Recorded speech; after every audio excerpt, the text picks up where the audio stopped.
Good morning. Great to see everybody, and I know everybody's finishing up their chit-chat up in the lobby, and we can't wait for them to join, but let's get this party started. Good morning, everybody. My name is Andrea Tyler Evans. I'm the publisher of Front Doors Media. We are the home of Front Doors Magazine and the Red Book. Welcome to the 2022 United Diversity Business Summit.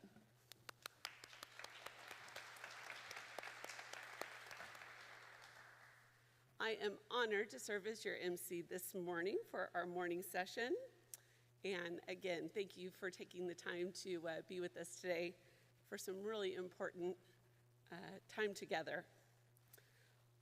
Our goal, a little more about Front Doors Media.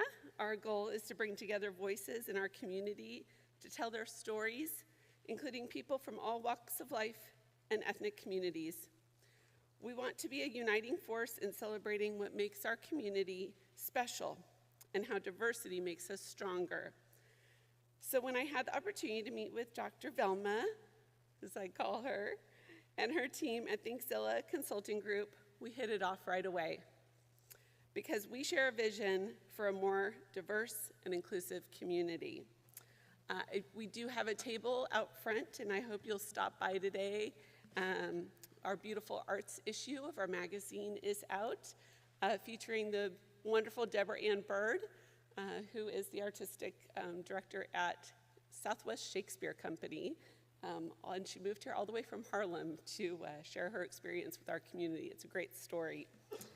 And if you drop a business card in, I brought little gifts for everybody. A philanthropy is key. Keychain.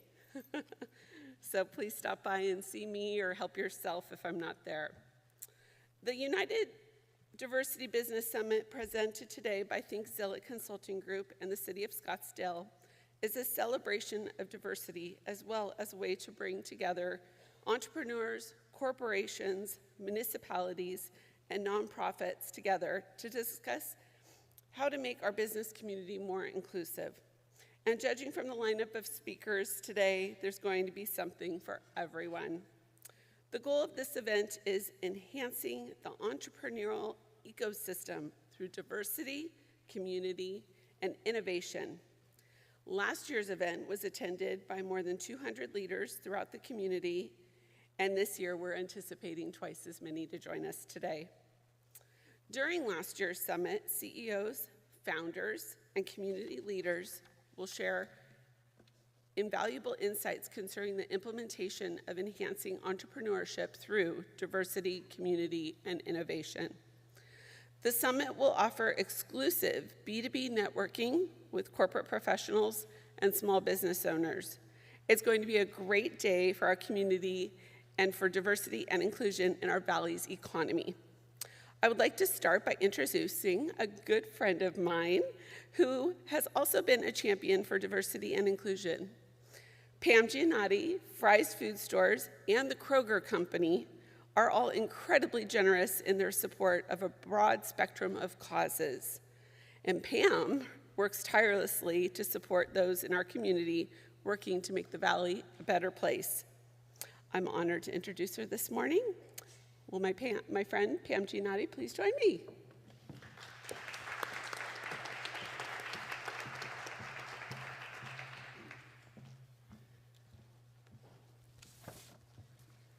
Hello and good morning.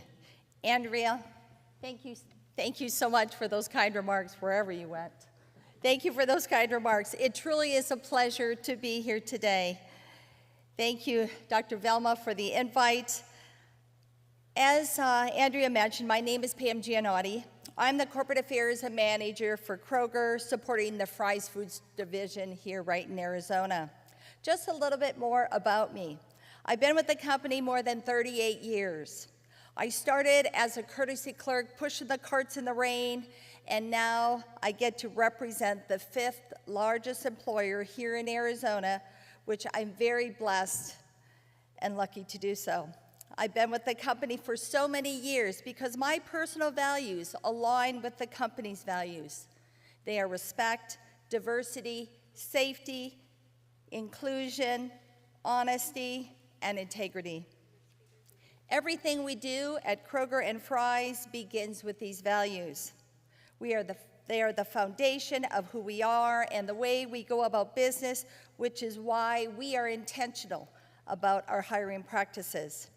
Fry's continuously builds relationships with a wide range of organizations across Arizona to develop a workforce that reflects the community as well as meets the needs of our customers.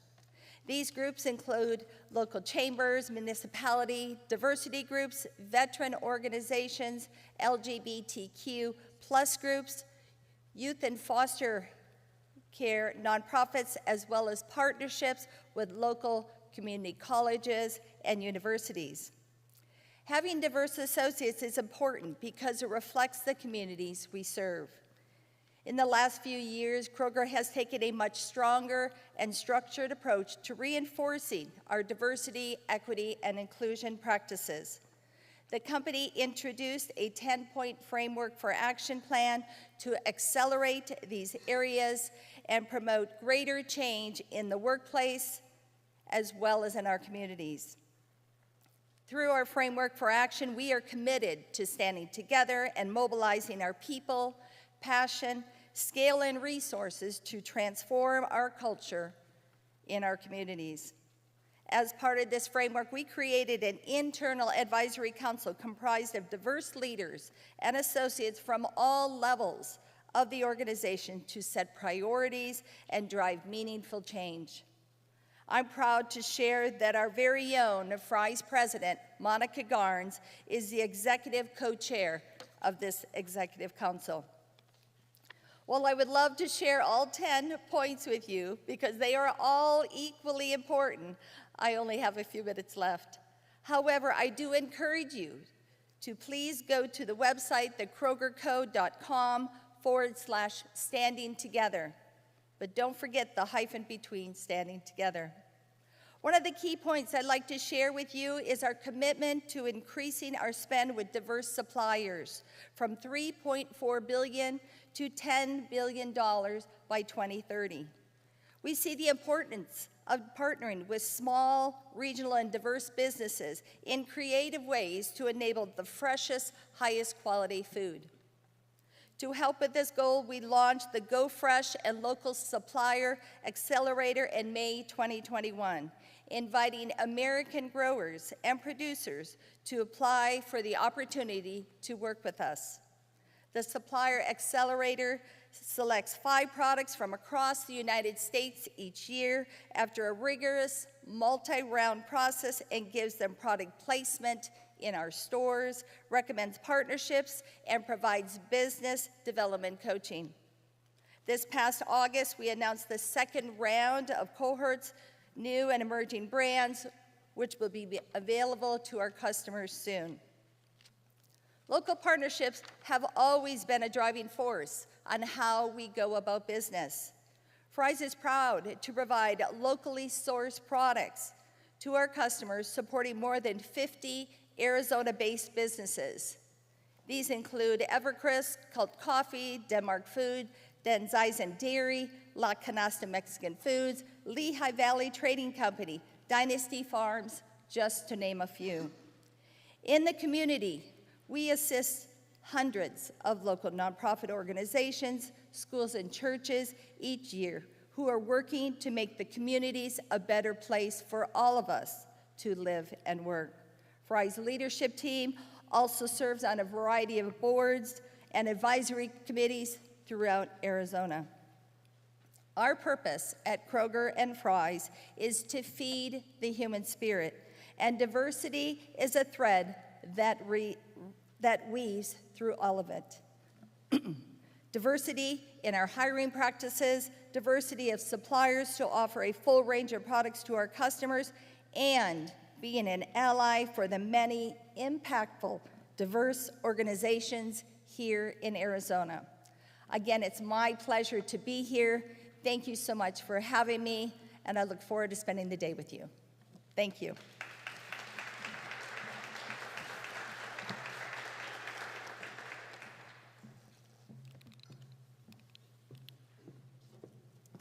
Thank you, Pam. Now I would like us to take a moment and honor America. Together we're going to sing and join somebody special for the national anthem. Today's anthem will be sung by the amazingly talented Tina Estes of Trivium Music. Tina, please help me welcome Tina to the stage. Please rise.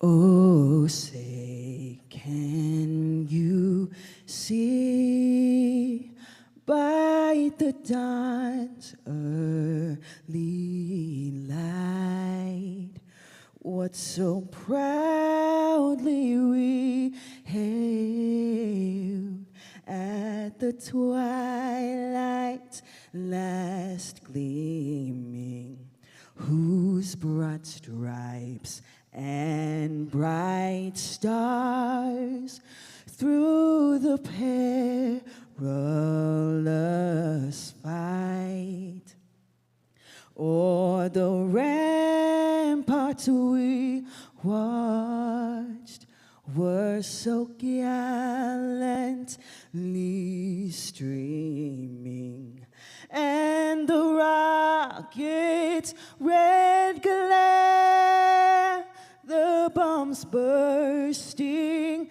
in air, gave proof through the night that our flag was still there. Oh, say, does that star-spangled banner yet wave o'er the land of the free and the home of the brave?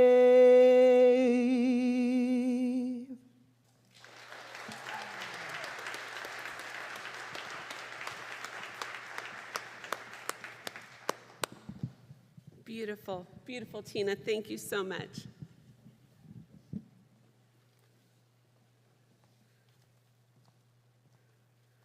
Well, today we are in a very special place in our valley, the city of Scottsdale.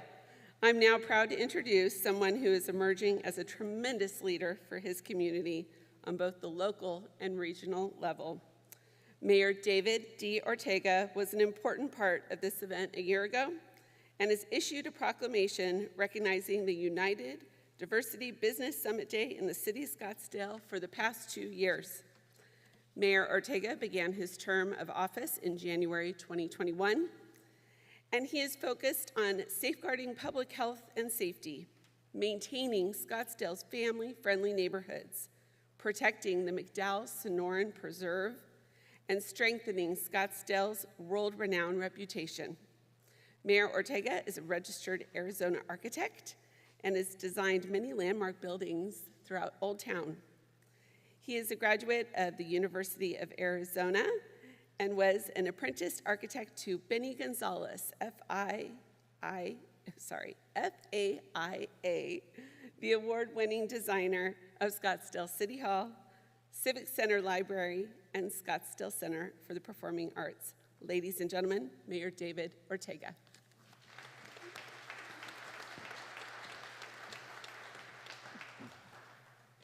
Good morning and welcome to Scottsdale. This is my second annual conference with you, and last year I was fortunate to announce that the City of Scottsdale and the City Council had passed an anti-discrimination ordinance.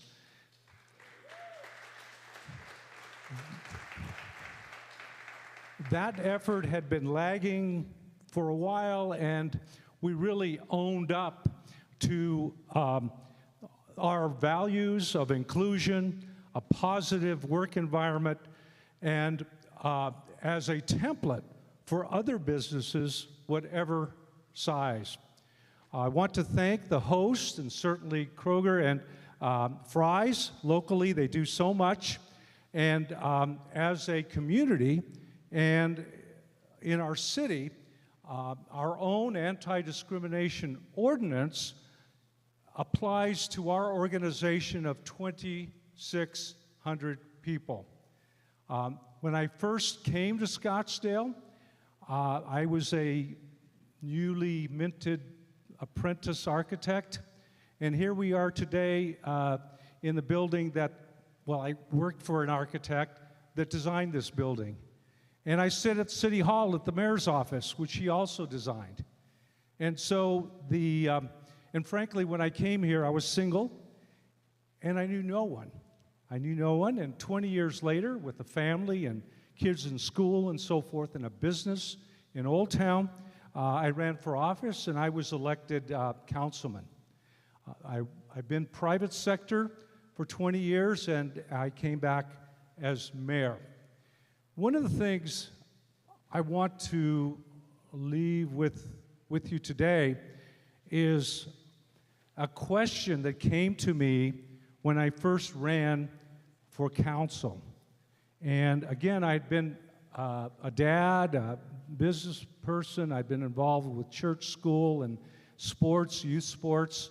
I've designed many buildings. And one of the business leaders asked me, who gave you permission to run? Okay? It was kind of a weird question, and I thought, my wife, certainly. I had younger kids in high school, but that was really a nagging kind of question. Like, who gave you the right to run? Who gave you permission to run? And in this room, people might see those kinds of obstacles. No one asked, Tyrell, do you want to, who gave you permission to have an auto detailing company, right? Or Tisha, who gave you permission to be a nurse and maybe show some bling there in Atlanta, right? We give ourselves self-motivation. And I went on to win, by the way, and I beat incumbents that thought they were going to win.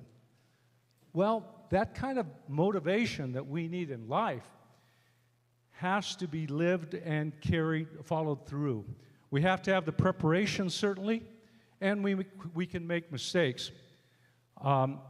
Scottsdale is and should be a business-friendly, family-friendly, and nurturing environment. That's what I expect from our own employees in our front counter experience. We're trying to simplify small business licensing and so forth so that works. Because in effect, the city does give a business license, right? You get your permission to have your business and those privileges. It's here in Scottsdale. We become very aware also of the big picture, right?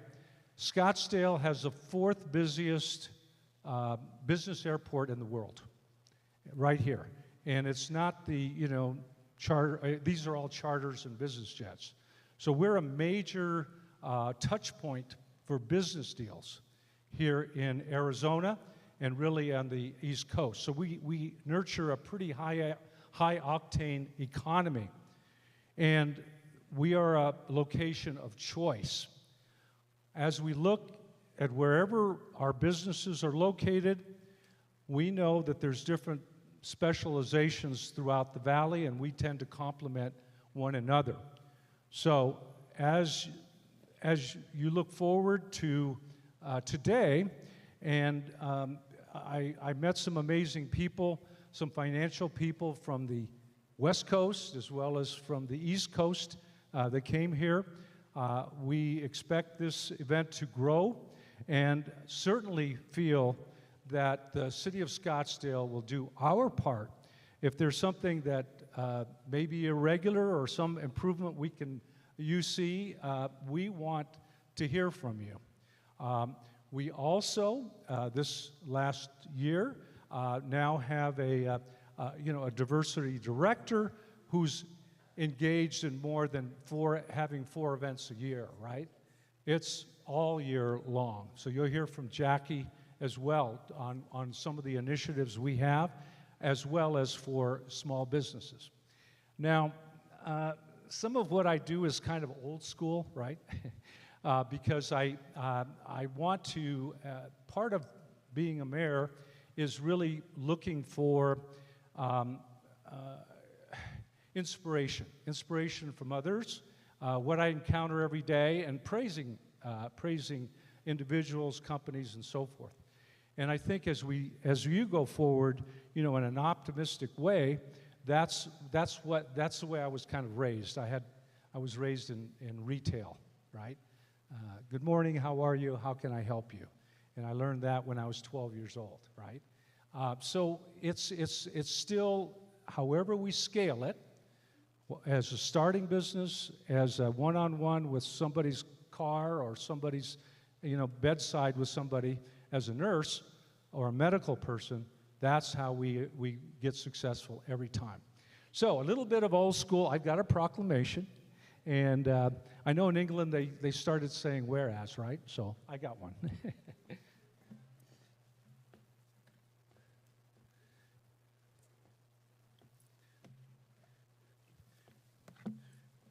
Also, you saw my letter to you in the handout today. Every time, people get together, there's a new power that's generated. And I hope that as more people, flow in today, that you'll keep in mind that Scottsdale is the right place to be. We welcome you, and here we go. Proclamation.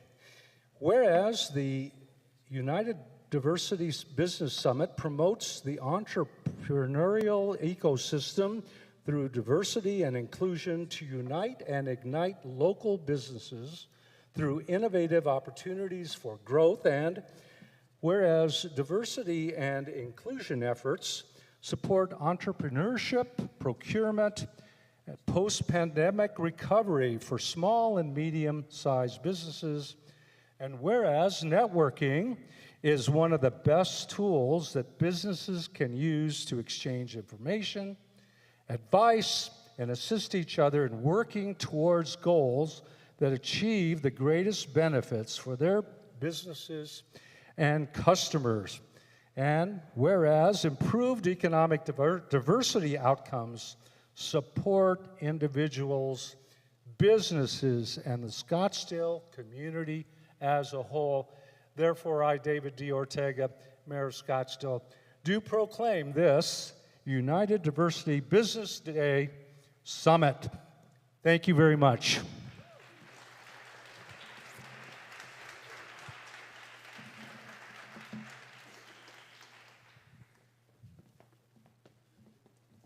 Thank you, Mayor Ortega. Okay. Try not to knock over the important proclamation there. All right, well now we're really going to jump into things. We're going to hear from several experts on economic development and how diversity plays into it. I would like to bring up one of our event co-chairs, Cameron Robb, Senior Economic Development Consultant at APS, to introduce herself and the panelists. Cameron? Should I do it here? Sure. Hi. Good morning, everybody. It's nice to see you. Thank you, Mayor, for those remarks. I'm Cameron Robb, the Senior Economic Development Consultant for Arizona Public Service. And I just wanted to also extend a heartfelt thank you to Dr. Velma Traham for providing us the space and the time today to really talk about how we can empower entrepreneurs and provide the skills, the tools, and the resources to build a stronger community. So now I'm really honored to introduce our panel of experts who are serving our state as prominent community, industry, and economic leaders to tell us what Arizona is doing to attract new and diverse business, and also what barriers we're having to overcome to create economic growth in key sectors statewide. So with me on stage will be Robin Reed. Robin, if you want to come out, he's the president and CEO of the Black Chamber of Commerce, and we're lucky to have him. Also, we have Ricardo Carlo, who is the president of the Associated Minority Contractors of Arizona, and Rob Millar, who is the Economic Development Director at the City of Scottsdale, and Danny Seiden, the president and CEO of the Arizona Chamber of Commerce and Industry. So actually, this is good, I'll stay here. So let's start with some numbers, and it's nice to see you all this morning. Thank you so much for joining me. This is a joy to be with you. If we take a look at COVID-19 outcomes, we know that 41% of Black businesses were lost early on in the pandemic. However, Arizona has experienced recovery at a faster clip than any other state in the nation, and African Americans in Arizona are the fastest growing demographic in the state.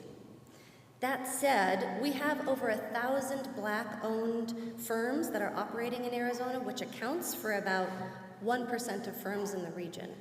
Based on the demographic data, that number should be closer to 5,000 if it were reflective of the African American demographic. So Danny, I want to open this up to you because we know that the Arizona Chamber is committed to ensuring the economic growth and prosperity of business across all of Arizona. So how can we inspire more Black-owned businesses to open in our state?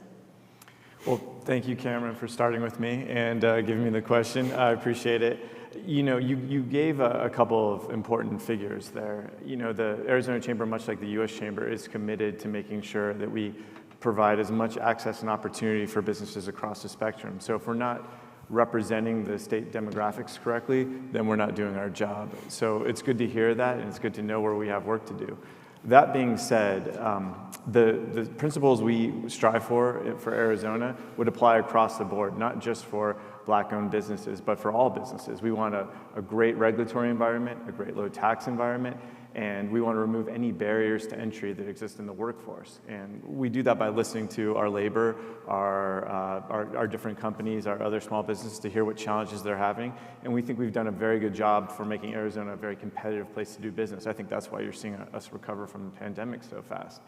That being said, I do think we could do a better job of recognizing that things that worked in the past in terms of how we have a strategic plan for D&I, it's adapted, it's evolved, and we need to make sure that we're educating our business owners and educating the community about what programs are out there, making sure they're ready for these programs, and that we are also advocating for things to make it easier for them as well as the economy has changed.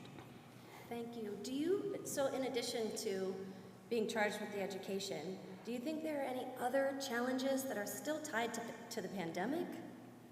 I do, and these are, again, challenges faced across the board. We have seen inflation skyrocket as a result of conditions, I think, that came out of the pandemic and some policy decisions being made. But as these businesses are returning, they're faced with increased price constraints that they didn't have before the pandemic, and so that makes it a little bit more challenging. And new supply chain challenges that weren't there as well. So there are the need to be more integrated, I think, with their community and other businesses so that we can kind of like broadly build a coalition and get past this. And we've done this really well in the manufacturing sector. We could do a better job in the small business sector as well. So we're going to continue to work hard. I think what you've seen after the pandemic as well is actually a labor shortage, unlike anything we've ever experienced. If I were to poll all 167 of my board members, which are the largest employers in the state, they would tell you their number one issue right now is labor shortage. And I think there's just a lack of awareness of what opportunities are out there. I think we need to understand that these manufacturing jobs pay on average twice their counterparts in the private sector, and everyone should be applying to them. We are a welcoming state, and we are a welcoming community, and that needs to be conveyed better. Thank you. And we're going to have some dialogue in a little bit about how to manage that workforce, because we know that Arizona's employment is expected to grow 2 times the national average. So that's going to be something to talk about in a minute. I just want to open it up quickly. Does anybody else have any comments on, what still needs to be addressed as far as where we are now compared to last year or even 2020? Cameron, if I may. Well, first I want to thank Dr. Traham for, number one, keeping your promise from last year to make this year even bigger and better. So thank you for that. But to your point, Cameron, We also need to understand that it's not just data. So it's not just we should have 1,000 black-owned businesses versus, or we should have 5,000 versus 1,000. It's understanding the economic impact of that. So it's not just we need more businesses. We need to understand that what that does is it strengthens our overall economy. Home ownership rises, employment rises, tax base rises. So the simple fact is, if we can help to elevate more minority-owned businesses, it's good business. Thank you.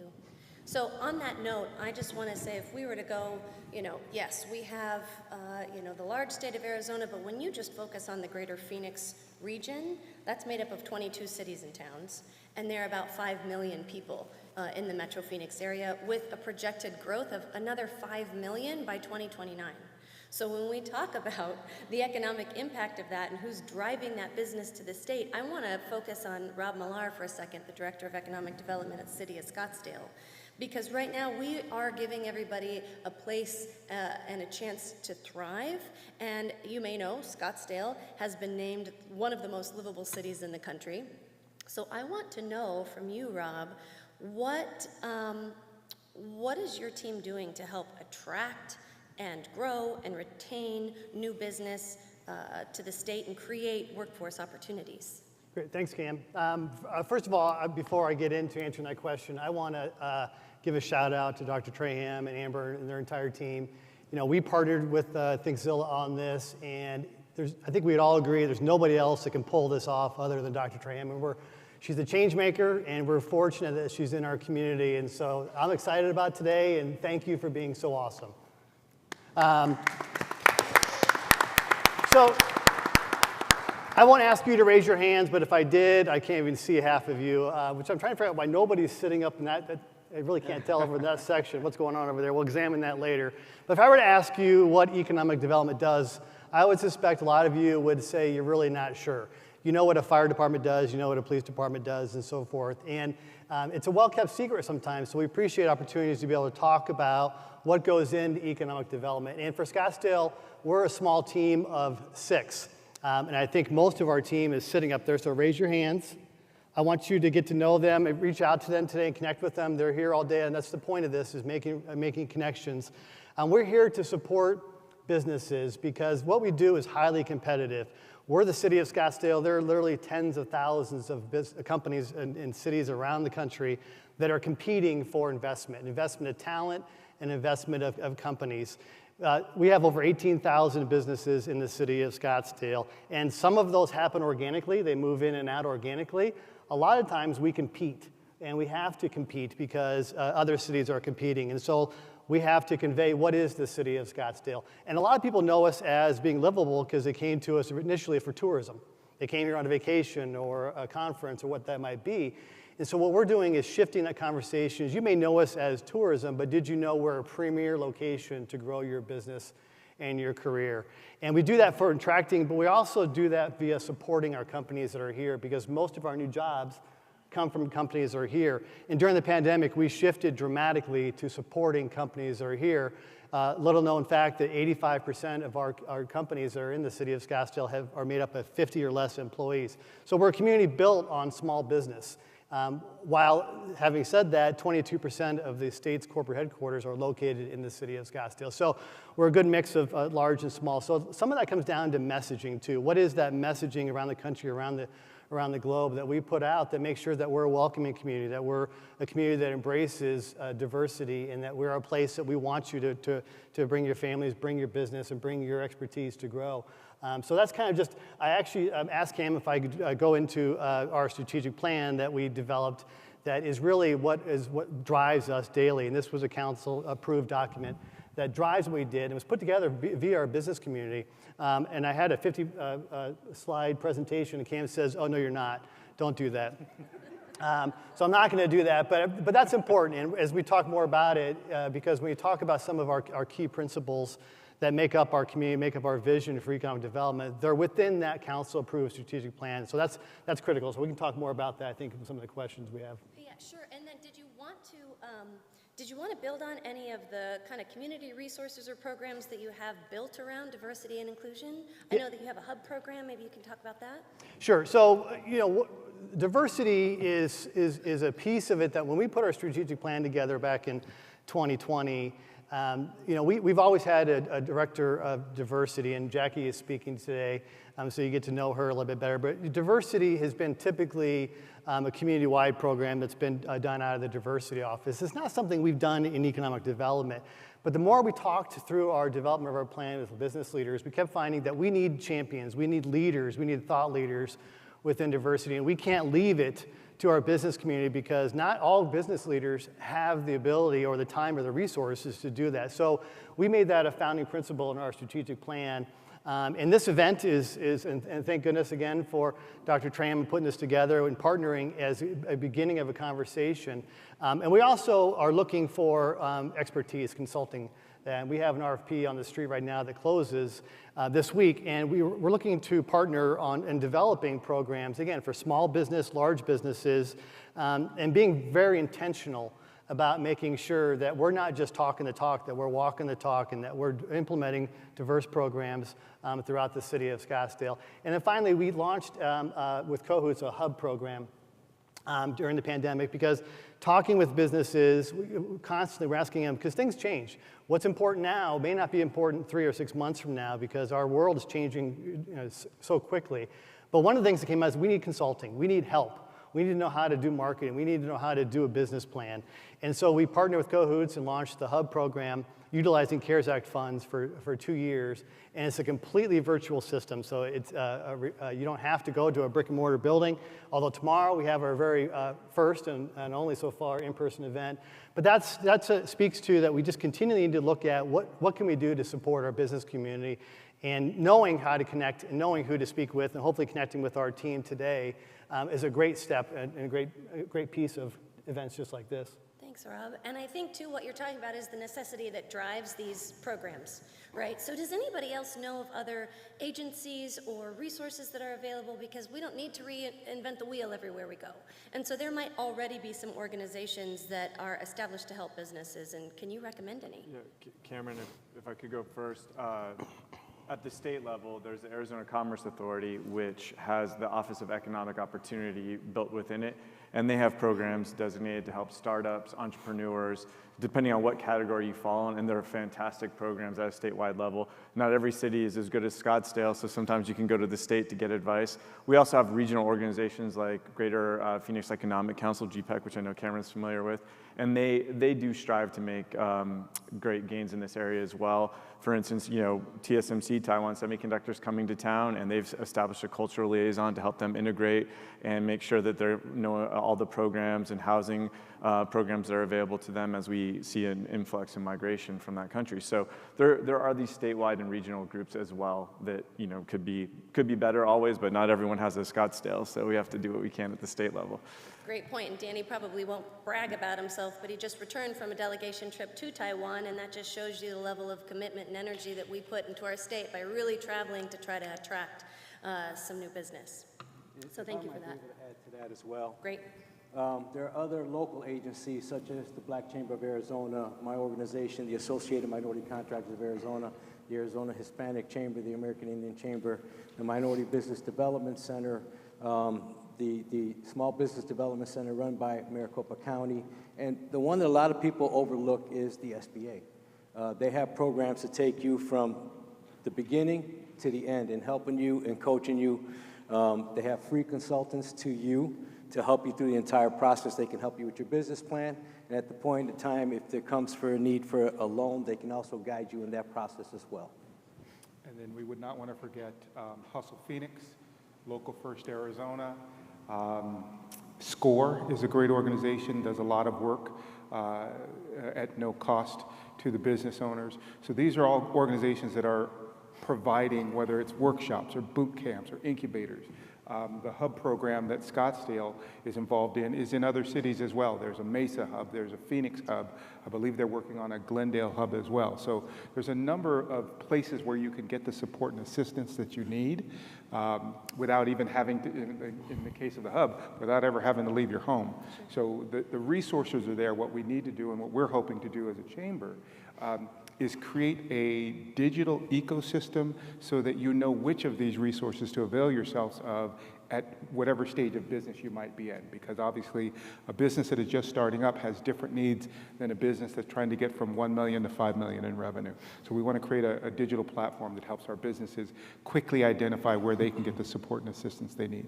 Thank you. And I want to stay with you, Robin, because, excuse me, we know we have to look, I think, closer at how to increase capital readiness. So as we talk about, hey, how can we, prepare these businesses to scale and grow and step into their success, the Greater Phoenix Economic Council actually shared with us that Black entrepreneurs are twice as likely to start their business with less than $10,000 in capital compared to other groups. And so with the focus of the Black Chamber, my question is, what needs to happen to support more bankable Black-owned businesses and remove barriers that impede access to capital? Well, your terminology was correct. It's about capital readiness, and that $10,000 startup number is indicative of a deeper challenge within the Black community in that, because I participated in much of the research that delivered the last 2 years of the State of Black Business Report. But the challenge is many Black-owned businesses are starting out of necessity versus design or strategy. So we're starting because we might be underpaid in the workplace, and so we need a side hustle to make enough money to create a lifestyle that supports our families. So one of the things we can do, well, two of the things we can do, one of them is becoming capital ready. So we're shifting away from the term access to capital, because access to capital infers that someone has it, you're qualified for it, and they won't give it to you. That's really not accurate. And I say this coming from experience as a financial services professional, owner of a chain of mortgage companies at one time. The bottom line is no one wants to decline an approvable loan. So what we want to do is work with our business owners to help them become capital ready. So that's understanding what they need. I encourage every business owner that prior to seeking funding, call your funding source, whether it's your bank or a grant organization, and just ask, what are the qualifying criteria to get approved? Because if you know that at the beginning, you know whether or not you should apply or whether you should work on improving your qualifications. So capital ready is one thing. The other thing is we're shifting away from the terminology financial literacy.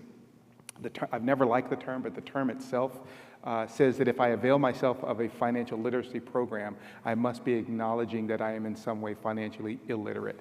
I think that's just we're adding a hurdle to something that's already challenging. So we're talking about increasing financial intelligence, because unless you are the president of JP Morgan Chase, we can all improve our financial intelligence. We can learn more about cryptocurrency or investment opportunities or how to save money, whatever it might be. So we're shifting to increasing financial intelligence. We think that these two things alone can help our business owners get better prepared.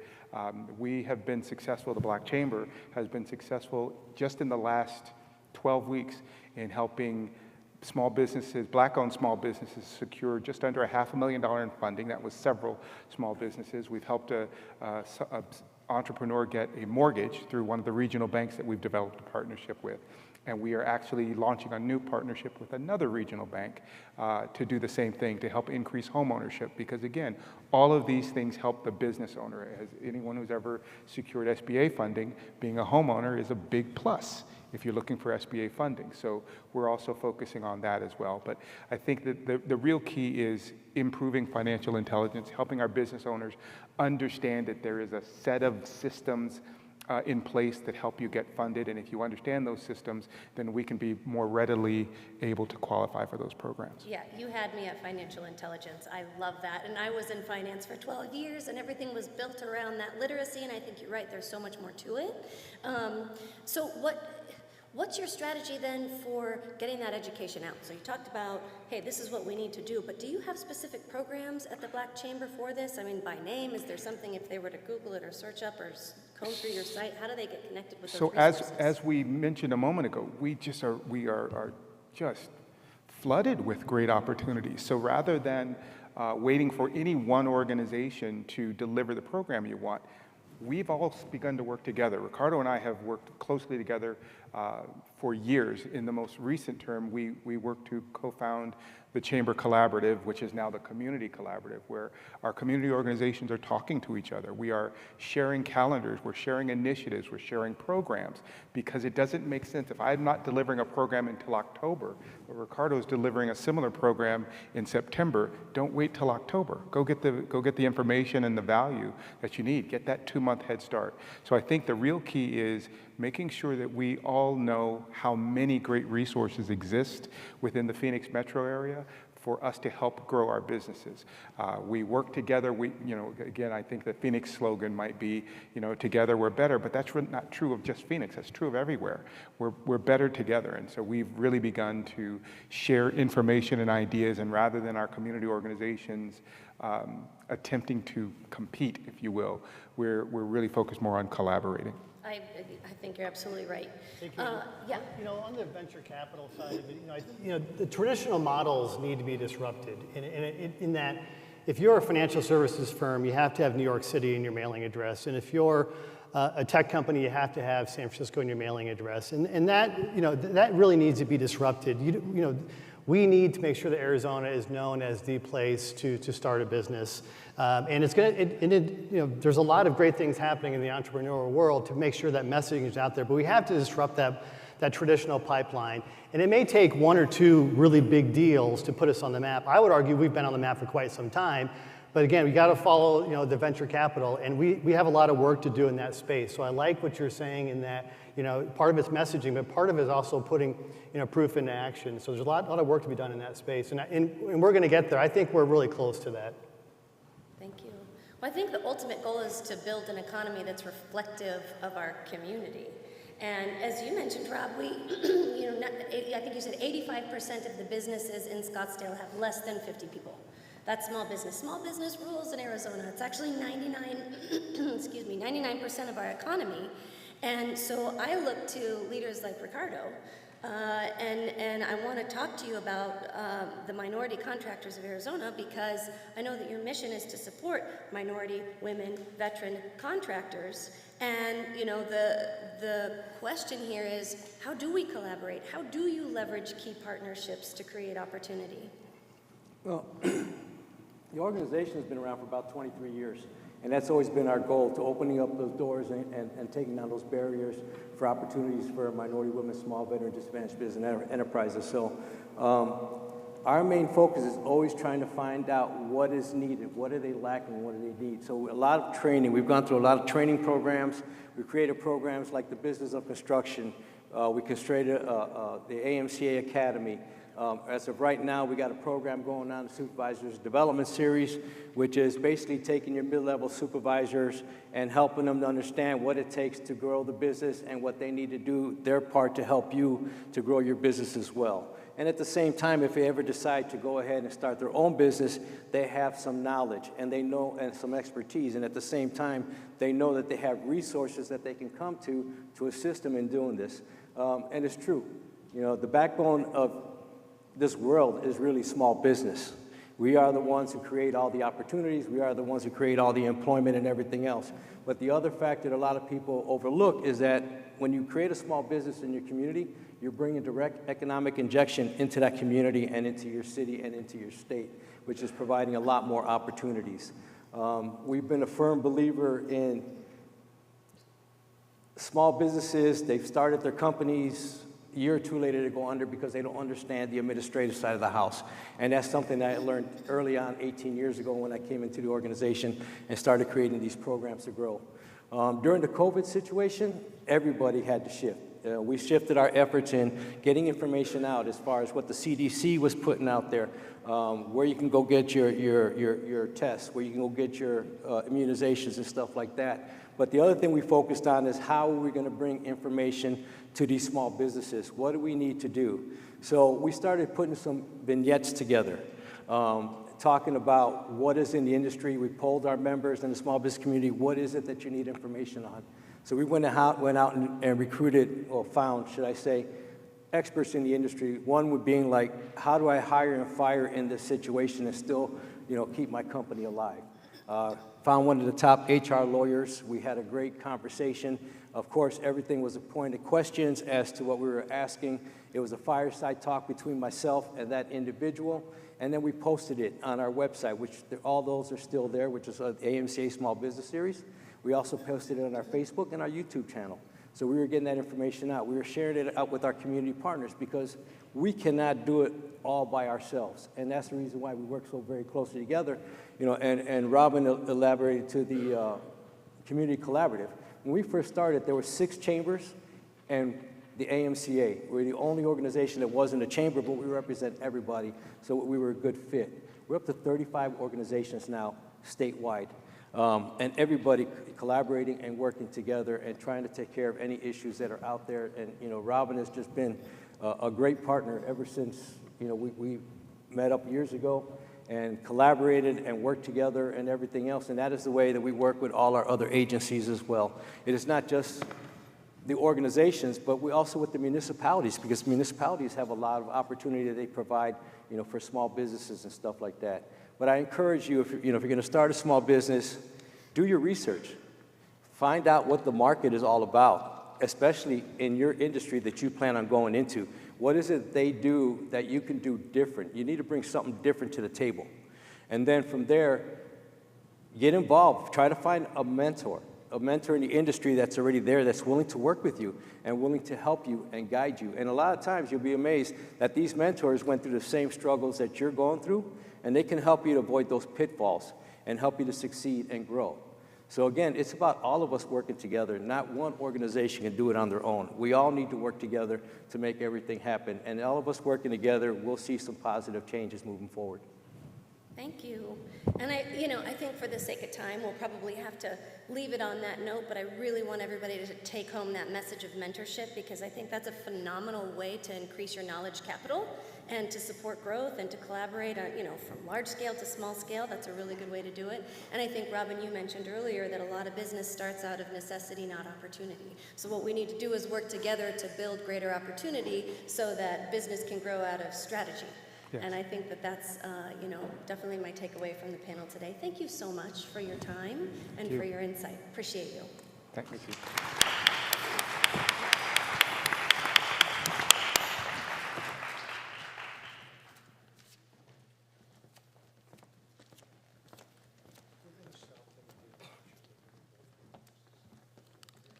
Well, as a small business owner myself, I really appreciate hearing from those experts today. I also just want to say hello to our live streaming guests today. I hope everyone's enjoying the program. And next, another one of our co-chairs will be spotlighted in this next segment. Jackie Johnson is the Diversity Program Director for the City of Scottsdale. Johnson sets the strategic direction for the Scottsdale's DEI initiatives, integrating diversity with the city's core mission and values. Johnson has been Sun Valley Academy School District's Director of People and Culture, where she provided leadership on diversity, equity, and inclusion subjects and oversaw the district's human resources projects as well. Jackie will be discussing moving from transactional to transformational. Ladies and gentlemen, Jackie Johnson.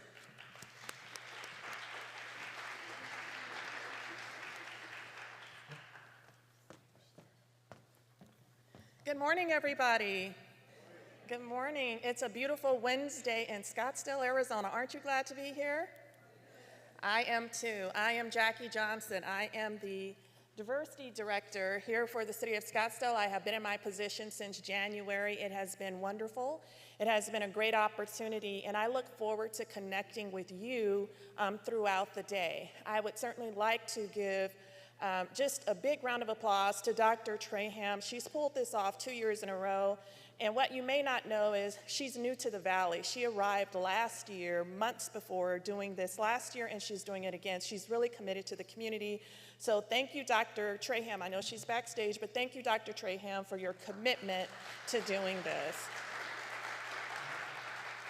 So today I'm going to be talking about moving from a transactional environment to a transformational culture. Here's a little bit about me. I'm not going to read all of the bullet points, but as you can see, part of my career, or all of my career, quite frankly, has been about helping others. I've worked in business diversity programs for a very long time. I've done diversity work when it was affirmative action and when we were talking about equality, and we just keep changing the names, but the purpose is the same. It is to make sure that we level the playing field for others. So here's just a little bit about me, and I just want to, let you know, you may be saying, okay, why are you here? Why are you talking about this? How did you get to where you are? So DEI is important to me for a variety of reasons. Diversity, equity, and inclusion, pushing that envelope, making sure that we make a difference in our communities is important to me because I am very passionate about this work. I love it. I love the impact. I love seeing what we can do when we're very intentional about making a space and creating opportunities for everyone. And then, of course, like cute kids, so this is my nephew and my godson, and I am going to do whatever I can in this life to make sure that the struggles that I may have had throughout my career, he will never have to face them. I want to make sure that I create opportunities not for this cute kid, Jeremiah, who's 7, not just for him, but for your kids and for your kids' kids. Because what this work really should be about is making sure that we create a space for everyone. So this is why I do what I do every day. So let's talk about the elephant in the room. Let's really get into the meat of things because my time is short and I'm going to be going at a very fast pace. And that is, you cannot address what you do not acknowledge. So oftentimes, organizations are not talking about diversity, equity, and inclusion, or we only talk about diversity because that's a little bit more comfortable for people.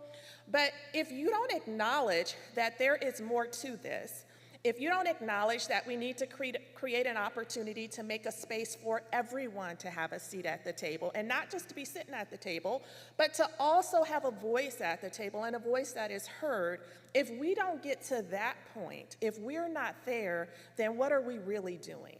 And so it is really important to acknowledge what is really happening in organizations. So why is DEI important? So it's really simple. And so teams are more productive when there is diversity, equity, and inclusion in a work culture. So if you take everyone in this room, and if I were to put you in the same organization and you were on the same team, if you look around at your differences, you represent different thoughts, ideas, experiences, beliefs, and you bring that into a work environment and you're sitting around a table and you interject that into the conversation, can you imagine how rich that conversation would be?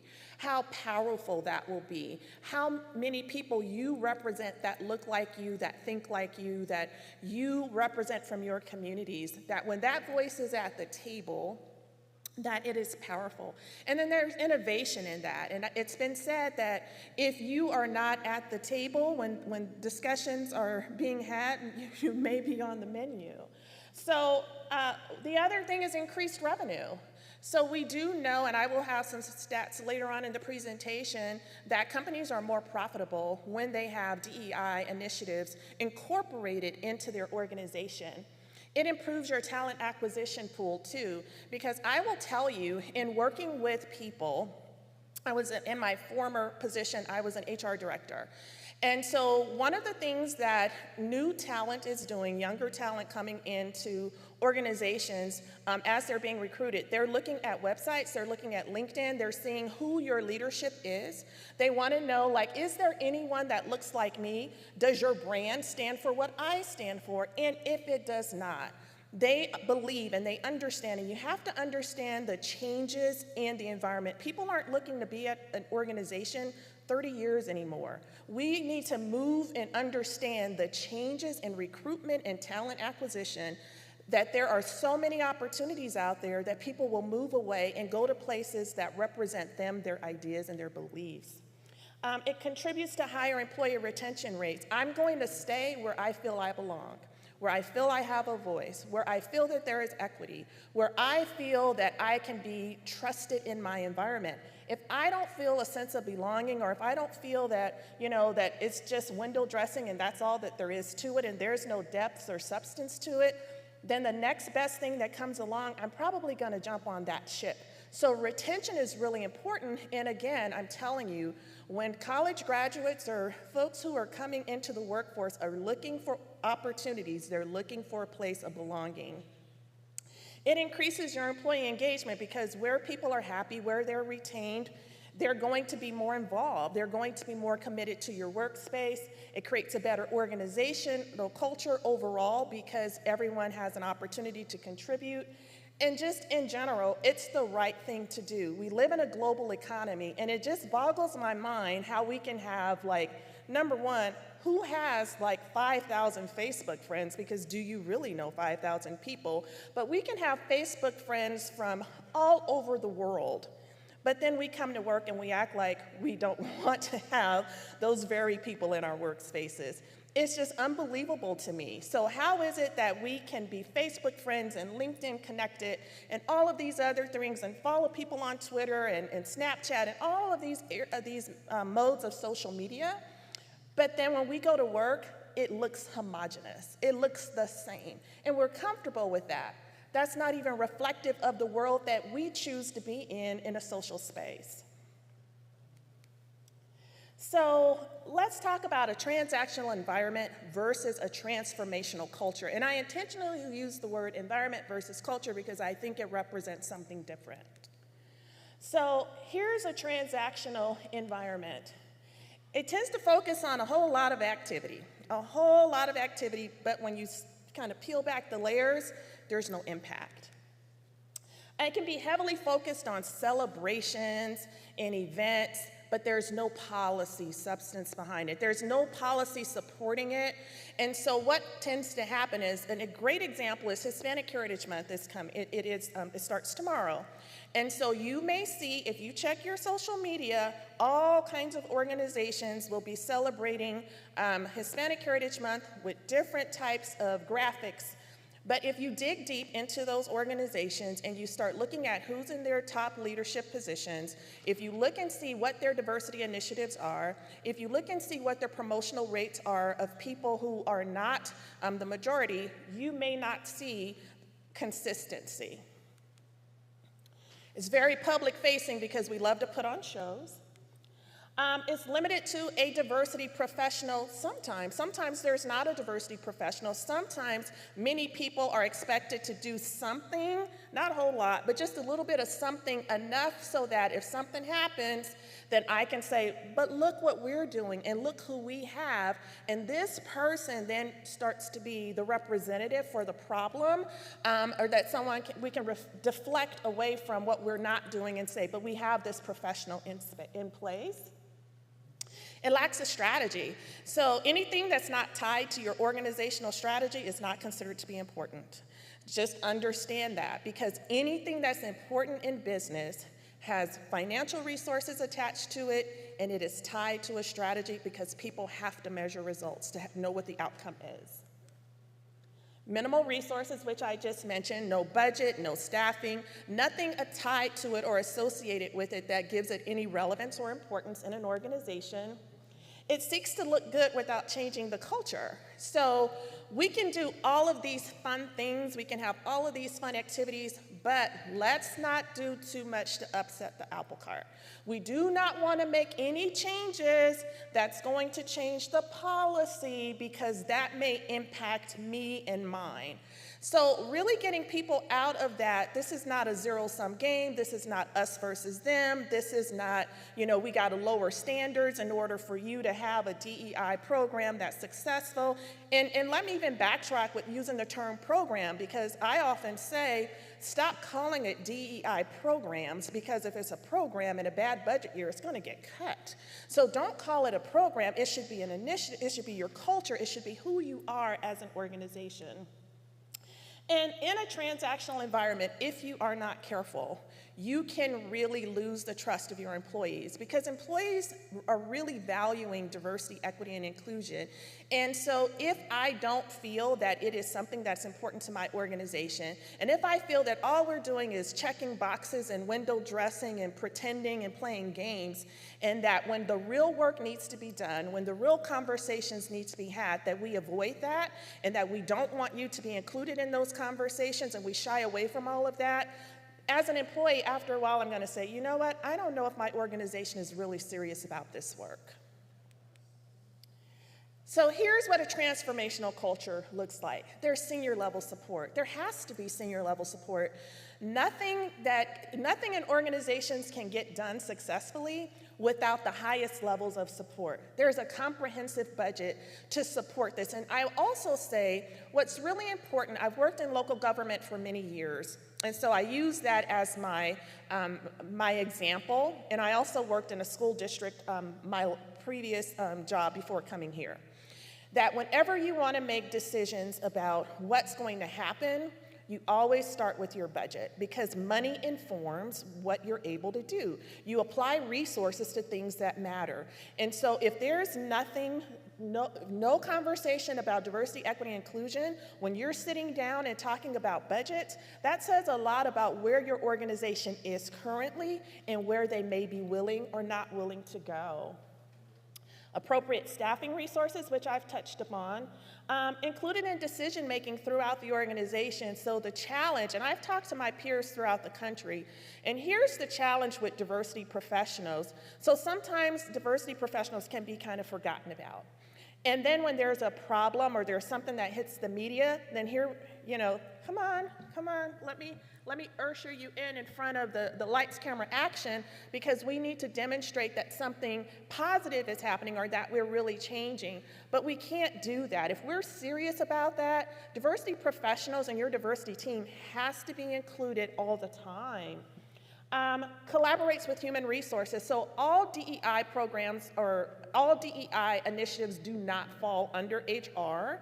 And I would argue that I don't think that they should, because I think DEI can be a checks and balance for HR when you're talking about terminations and why are people getting terminated and what are we looking at in terms of job descriptions and postings and recruitments and talent acquisition. I think that they should side along and they should work very closely, but they don't necessarily have to be in the same area. Again, I talked about policies and strategy, aligning with your mission and vision, because we do understand that anything in an organization that's important aligns with its mission and vision. And then there should be organizational-wide awareness of your DEI programs or initiatives. I keep saying programs, I'm sorry, but initiatives. There should be, everyone in your organization should understand where you stand, what the brand is, what's important. Everyone in the organization should understand that. Also, education and training should be really a key component of a successful transformational culture. Performance evaluation should include something other than go to DEI training. It really should look at your talent acquisition, your recruitment. It should look at partnerships that you're making in the community. Where are programs and services located that you support? Are we giving opportunities and equal access to people that ordinarily may not have it? It's everybody's responsibility. It's not one or two people in the organization. Everyone in the organization should be responsible for making sure that this is a part of the culture. Know who your allies are, partner with them, work with them, and they will help you become successful in your mission. Understand that diversity is only one factor. So I say that because it's really critical to understand that without the equity and inclusion piece, I wonder what we're doing. Because you can have a room full of diverse people from diverse places with diverse thoughts, but if they never get a chance to have a seat at the table, if they never have an opportunity to share their ideas, to be believed, to have psychological safety, like when I say it, you're listening to me. If Sally's talking, don't cut Sally off. Let her finish her train of thought. If people don't have an opportunity to feel like, you know what, I don't agree with that, and I'm going to respectfully say, here's my idea, and for that to be appreciated, if we're not there, if we're not in a place of equity, but all we want to say is we have like 17 employees and they represent 10 different countries, but they don't get to have a seat at the table, they don't get to speak, they don't get to engage, then what are we really doing? And then collaborate with employees throughout the organization. Employee resource groups, diversity councils, all of these are really important to making sure that we are engaging all of our employees. So here's the thing about diversity, equity, and inclusion. There is no one-size-fits-all solution. However, there are common strategies. So there's no playbook that you just take and you say, oh, if I do all of these things, it's done and I'm good. But what you do know and what we know is that there are strategies that you can incorporate because no organization is identical to the next one, right? So you can say, okay, well, here's some strategies that I can implement that I think will be very helpful and will help move me along this path. So transformational cultures, let's talk about embedding DEI in your organization, and if it's embedded in your organization, then it's sustainable. Because if it's not embedded, what tends to happen is when the person who's leading that, the person who's passionate, or the person whose responsibility it is, then when they leave, it's gone. It falls apart, it falters. So how can we make sure that it remains a part of the culture? And so commit DEI into your organization. It needs to be very intentional. I think someone on the panel before me said that as well. It has to be intentional, very purposeful. We're going to do this. This is why, and this is how we're going to do it. I would also recommend conducting organizational assessments. So if you really kind of don't know where to begin and you're like, okay, there's a gap or there's so much to be done and I'm feeling overwhelmed, pay for the consultant. Trust me, it's better in the long run, but have an organizational assessment done so that you know where the gaps are. Where are you falling short in your hiring practices, in your promotional practices? Look at areas where you may be, okay, we have a little pattern here. We keep hiring the same orange crayon. So why do we keep hiring the same orange crayon when purple, green, yellow, pink, blue, all of these other crayons are out there, but orange seems to be the only color that we seem to be attracted to. And then we say, well, there's no one in the pipeline. Well, there's no one in the pipeline because you keep getting orange, and you leave all the other crayons in the box. And so what I would recommend is that with these organizational assessments, while it may be scary, and I think organizations sometimes are fearful that it's going to uncover all of these things, but it's like going to the doctor. I mean, if you walk around and you have these ailments and you don't go to the doctor, how can you be diagnosed and get well? It's the same thing with an organization and its health. Survey your employees because employees will tell you the truth.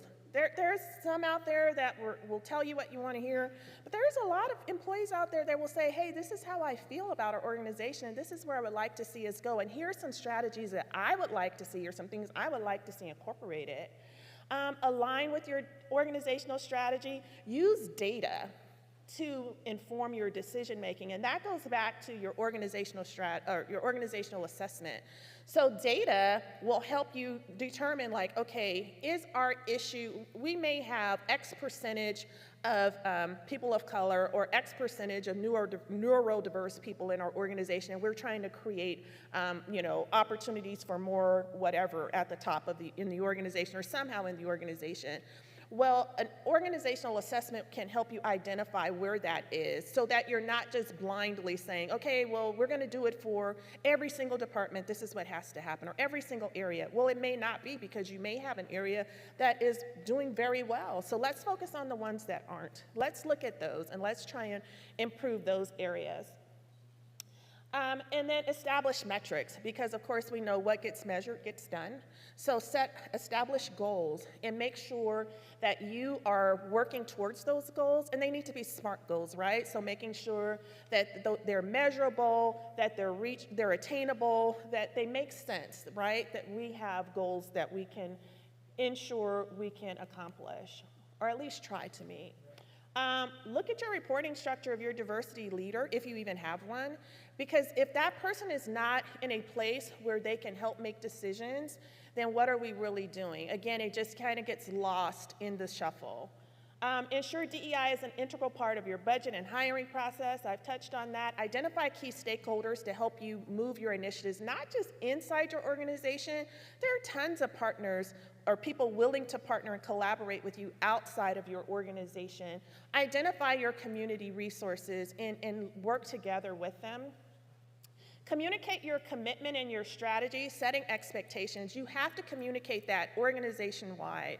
If people don't understand what it is you're supposed to be doing or what you think you're doing or where are we as an organization, they can't fall in alignment with something that they just don't understand. So what is the vision? And examine your brand. So sometimes I think folks think organizations feel they got it right.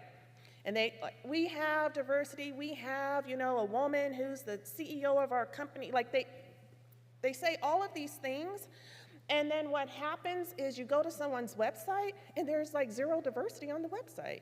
There's no diversity. You start clicking and you start looking for, you find these cute little statements and missions, but all of the senior leadership looks the same. There is nothing different in that organization or anything that represents something that makes you believe that diversity is truly something important, or equity and inclusion is something important in that organization. So what do you really stand for? And then make sure that your brand reflects that. Your marketing materials, that's another place where that should really be reflected. And then embedding DEI into your culture, and here are some things. I'm getting the you've been talking too much sign, so I'm going to really try and wrap it up really fast. But I really want to get to the numbers and really just show you data. So this is what hinders DEI in organizations. 1,100 respondents were surveyed.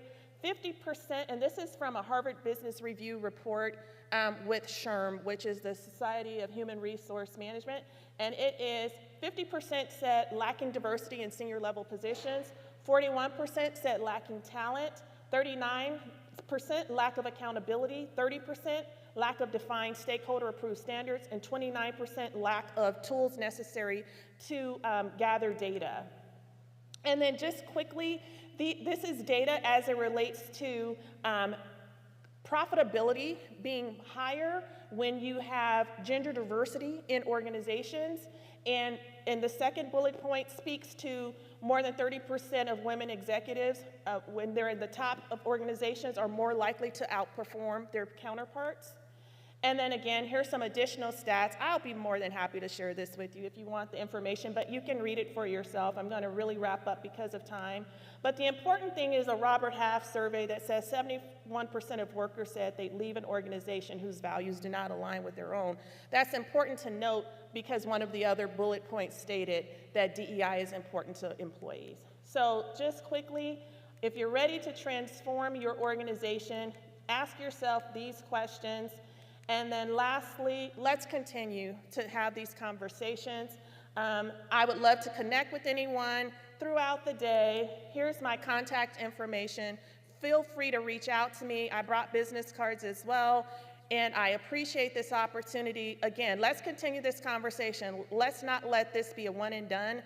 Let's continue to move the needle forward. Thank you so much.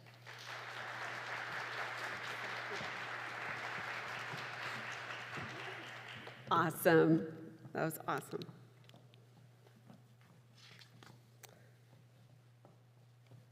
All right, thank you again, Jackie. I'd like to take a quick moment to thank our 3 co-chairs today, Art Hamilton, Cameron Robb, and Jackie Johnson. Their hard work and contribution to today's event is ever present. I believe we have some gifts for them. Team, do you want to bring those up?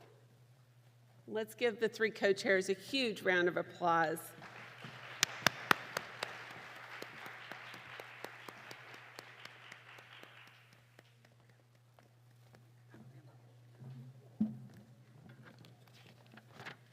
Jackie and Cameron, I know you're here. Come on out. And Art, oh good, haven't seen Art. There we go.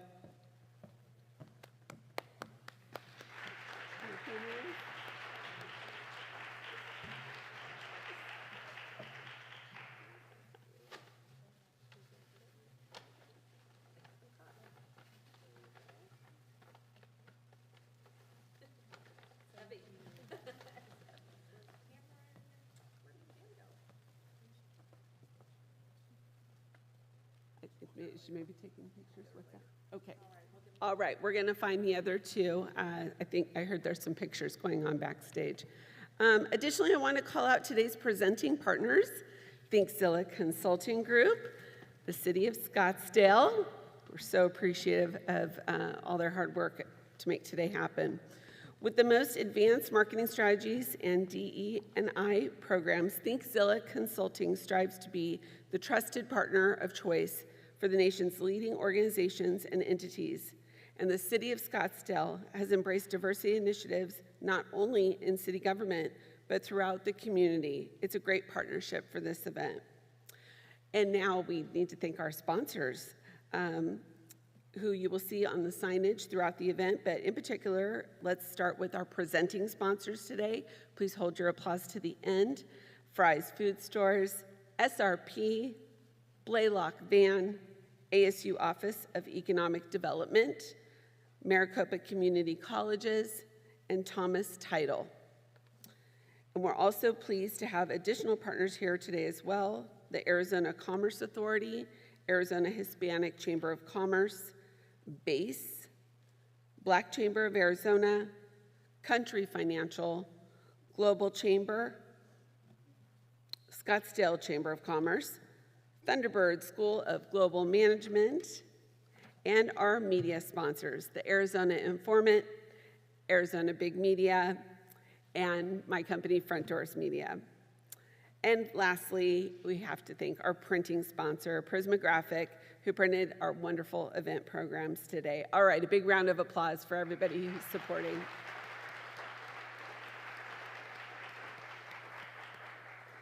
All right, everybody, we're about to start our first round of breakout sessions, and we have 2 tracks for those participating today. If you would like to participate in the corporate track, you'll be here in the Virginia G. Piper Theater.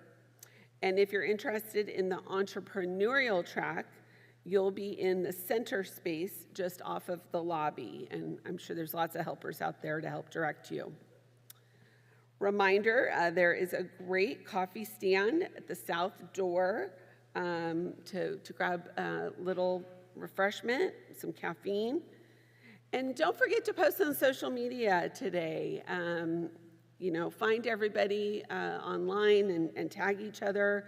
You can check in here at the Scottsdale Center for the Arts and tag the United Diversity Business Summit, or the hashtag today is UDBS2022. We will take about a 5-minute break to get everybody a break and settled in and start the 2 tracks then. Thank you for being here today and enjoy the rest of the summit. Thank you.